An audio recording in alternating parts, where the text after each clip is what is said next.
Richard Henn, the CEO of Kathia, is joining me in studio, and we're going to pick his brain about some things we are wondering about the internet. Thank you for joining me. Sure, thanks for having me. Well, the internet's a big place. Absolutely. I want to talk about specifically online banking, online shopping, the financial parts of the internet. Now, what's the current state of kind of online banking in South Africa? Well, I think if I use myself as an example, there's pretty much anything I can do online today, I do myself. I think the theory behind it is that the digital participation curve says that once somebody has access to internet, they'll do the traditional email and a little bit of web searching for a while until they become comfortable with it. And only once they're certainly comfortable with it will they start getting into emotive type issues like banking or online shopping, specifically when you have to share credit card details. Right. So I think access to broadband in South Africa has come a long way. People have had it for a long time, and so I certainly think any lag that we might have had beyond the rest of the world in production of last mile connectivity, that's over. So I certainly think those organizations that are placed for e-commerce, online banking or shopping are about to boom. I mean, I think South Africans are ready. I think the amount of traffic we see online today is proof of that. It's certainly not something that's going to come. It's a maturing to mature industry already in South Africa, in my opinion. Are we on par with the rest of the world?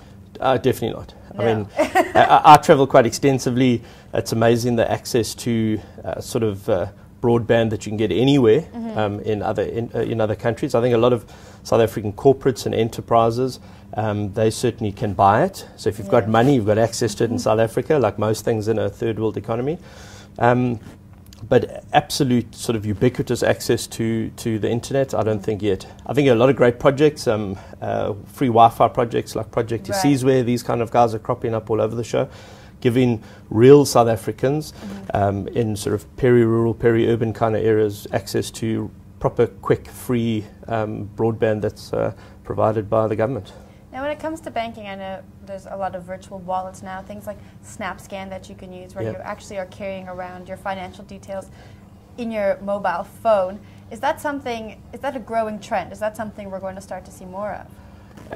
Again, if I look at my own experience, only a month ago, I bought some ice creams from the kids for the kids in Stellenbosch, and there was a Snapchat or SnapScan thing there, and I downloaded the app and used it myself. So I think it's just a comfort. I think if you start again with email and access to traditional sort of web surfing, you'll move into online as soon as you're comfortable with your credit card details.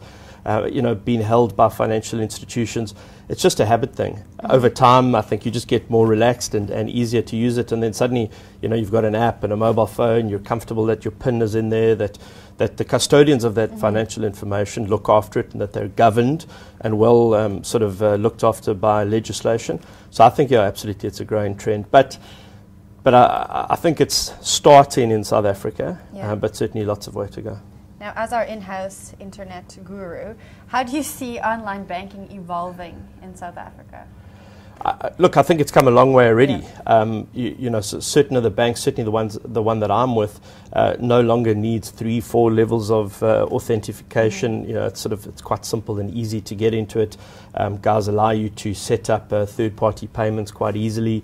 And notifications on security, who's accessed your account. So I think that's definitely there.